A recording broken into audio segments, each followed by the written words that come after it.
మిత్రులందరికీ శ్రీరామనవమి శుభాకాంక్షలండి. సీతమ్మ రామయ్య కళ్యాణంలో వారు పోసుకున్న తలంబ్రాలు, సీతారామ కళ్యాణంలో ఆ నీలమేఘ శ్యామునిపై పడిన ముత్యాల తలంబ్రాలు నీలివర్ణంలోకి మారిపోతాయి. అలాగే బంగారు వర్ణంలో ఉన్న సీతమ్మ తల్లిపై పడిన ముత్యాల తలంబ్రాలు బంగారు వర్ణంలో కనిపిస్తూ ఉంటాయి.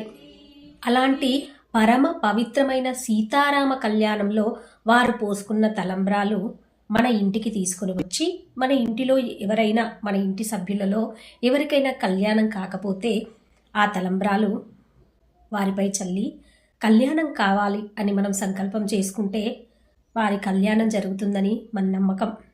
అంతేకాక సీతారామ కళ్యాణం మన ఇంటిలోనే ఆ కళ్యాణ వేడుక జరుపుకుంటే మన ఇంట్లో ఎవరికైనా కళ్యాణం జరగకపోతే కళ్యాణం జరుగుతుందని మన నమ్మకం అండి. అదే సంకల్పంతో మా ఇంట్లో కళ్యాణ వేడుక జరగాలని, ఆ సీతమ్మ వారే మా ముంగిట అడుగు పెట్టాలని, మా ఇంట్లో అడుగు పెట్టాలని, ఆ లక్ష్మీదేవి రావాలని మా ఇంట్లో బంధుమిత్రులతో నేను సీతారామ కళ్యాణం చేసుకున్నానండి. మీరు కూడా మా ఇంట్లోని సీతారామ కళ్యాణ వేడుక చూసి మా ఇంట్లో కళ్యాణ వేడుక జరగాలని మీరు మనస్ఫూర్తిగా ఆశీర్వదిస్తారని కోరుకుంటూ మా ఇంటిలోని సీతారామ కళ్యాణ వేడుక చూద్దాం రండి మిత్రులారా.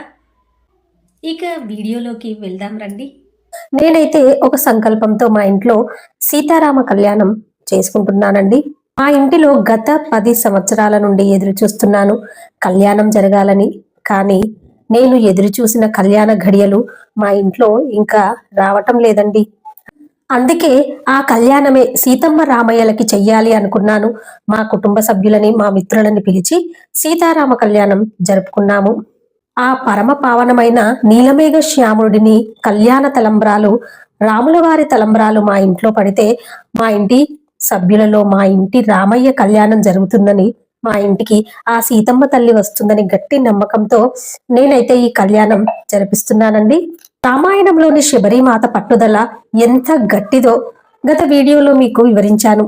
కేవలం గురువు చెప్పిన మాటలను, రామయ్య ఈ వనంలోకి వస్తాడు అన్న మాటలను మనస్ఫూర్తిగా నమ్మి రామయ్య కోసం తన తుది శ్వాస విడిచే వరకైనా ఎదురు చూస్తానని పంతం పట్టింది. ఆ పంతాన్ని నెరవేర్చుకుంది శబరిమాత. రామయ్యను దర్శించుకుంది. అలానే నేను నా ఇంటిలోని రామయ్యకు ఆ సీతమ్మ జాడ దొరకక అల్లాడిపోతున్నానండి.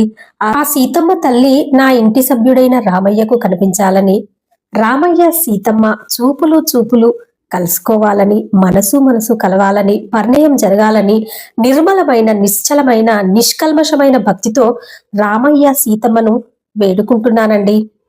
నా ఇంటి రామయ్యకు కళ్యాణ భాగ్యం కలిగేలా చెయ్యి తండ్రి.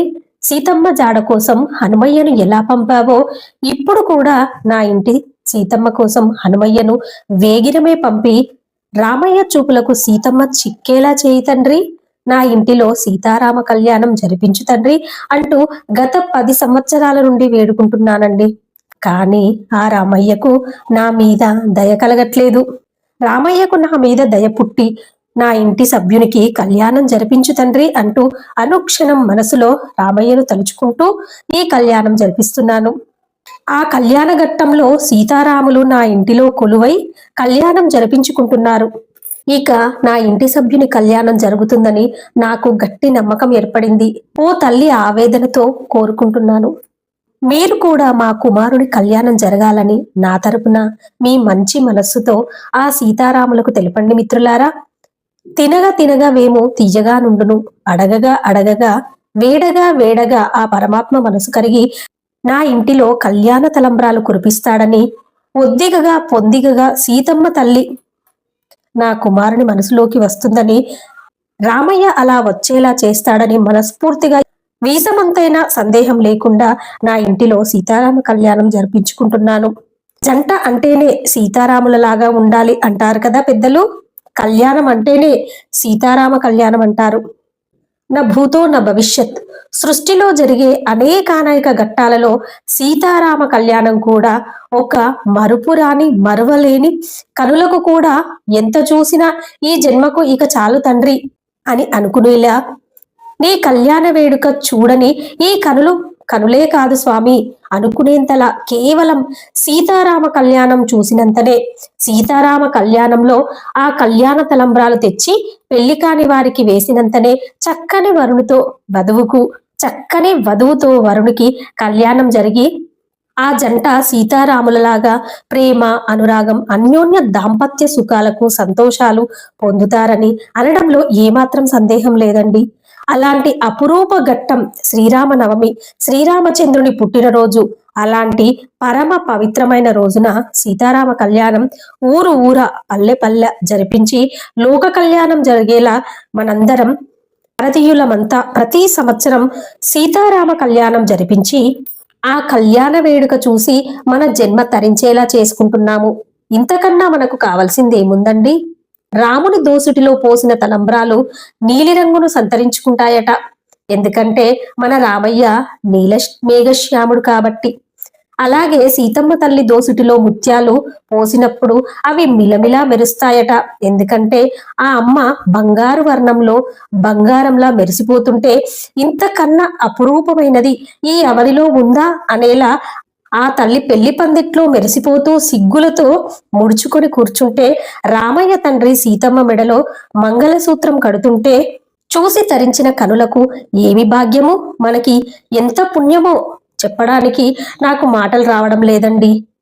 ఎన్ని జన్మల పుణ్యమో ఉంటేనే నీ కళ్యాణం చూసే భాగ్యం కలుగుతుంది తండ్రి. అలాంటి సీతారామ కళ్యాణము నా ఇంటిలో చేసుకునే భాగ్యాన్ని కలిగించిన ఆ సీతమ్మ రామయ్య పాదార విందాలకు శతకోటి వందనాలు. శివుడి ఆజ్ఞ లేనిదే చీమైనా కుట్టదండి. అలాగే ఆ తండ్రి దయలేనిదే నేను నా ఇంటిలో సీతారామ కళ్యాణ మహోత్సవాన్ని చేయలేను.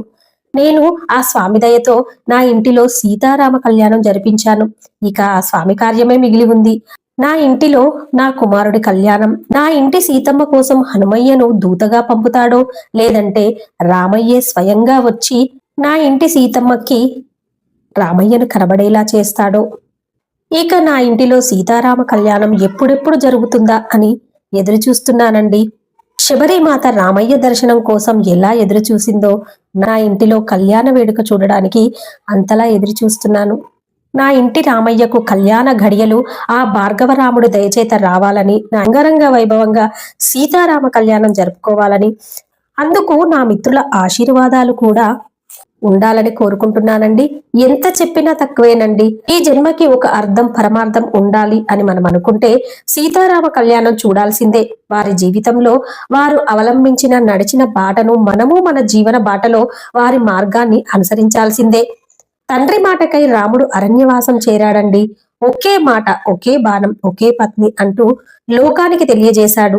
ఇక సీతమ్మ తల్లి ఎక్కడున్నా రాముడు లేని ప్రదేశం తనకు వద్దని, సుఖ భోగ విలాసాలు ఉన్న వాటిని త్యజించి భర్త ఎక్కడ ఉంటే అక్కడ తన సంతోషం, తన సర్వస్వం అంటూ రాముడితో పాటు అరణ్యవాసం చేరింది ఆ సాధ్వీమణి.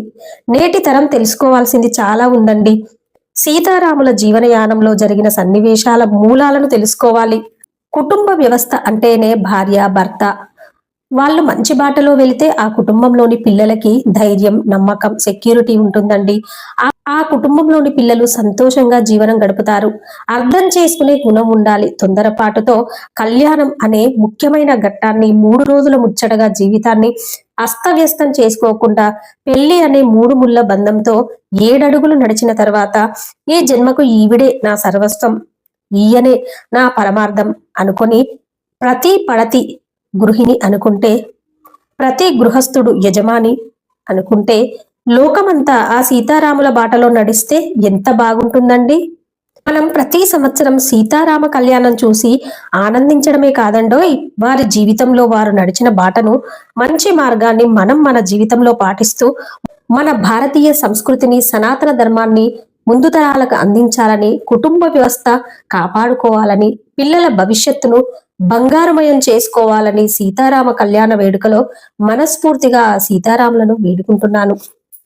ప్రతి కుటుంబం సీతారాముల బాటలో నడుస్తూ భారతీయ సంస్కృతి సంప్రదాయాలను పాటిస్తూ ముందు తరాలకు మనం స్ఫూర్తిదాయకంగా ఉండాలని, అలాగే మా ఇంటిలో జరిగిన సీతారామ కళ్యాణ వేడుక నా కుమారుడి జీవితంలో కళ్యాణ గడియలు వచ్చి నా ఇంటి రామయ్య, సీతమ్మ, సీతారామ కళ్యాణం మీ అందరి ఆశీర్వాదాలతో ఆ సీతారాముల ఆశీర్వాదాలతో నా ఇంట్లో కళ్యాణం జరగాలని కోరుకుంటున్నానండి. జై శ్రీరామ్. అలాగే ఈ వీడియో చూస్తున్న మిత్రులందరిపై, జగమంతటిపై సీతారాముల ఆశీస్సులు ఉండాలని, అలాగే నా ఇంటిలో కళ్యాణ వేడుక జరుపుకొని ఆ సంతోషకరమైన వేడుక గురించి మీతో షేర్ చేసుకునే భాగ్యాన్ని సీతారాములు కల్పించాలని, మీతో నా మనసులోని మాటలను పంచుకునే భాగ్యాన్ని ఇచ్చిన ఆ సీతారాముల దయకు నేను సదా రుణపడి ఉంటానండి. శ్రీరామ రక్ష సర్వజగద్ రక్ష. ఈ వీడియో చూశాక మీ అమూల్యమైన అభిప్రాయాలు అలాగే మీ ఆశీస్సులు ఇవ్వడం మర్చిపోకండి. మీరు మా ఇంటిలోని సీతారామ కళ్యాణ వేడుక చూసి ఆనందించారని, మాకు ఆశీర్వాదాలు అందించారని కోరుకుంటూ, వీడియో నచ్చితే లైక్ చేయండి, షేర్ చేయండి, ఛానల్ని తప్పకుండా సబ్స్క్రైబ్ చేసుకోండి. అలాగే మరవకుండా బెల్ బటన్ యాక్టివేట్ చేసుకోండి ఫ్రెండ్స్. అప్పుడే నేను చేసే ప్రతి లేటెస్ట్ వీడియో మీ మొబైల్కి నోటిఫికేషన్ రూపంలో వస్తుంది. ఉంటానండి. సర్వే జన సుఖినో భవంతు.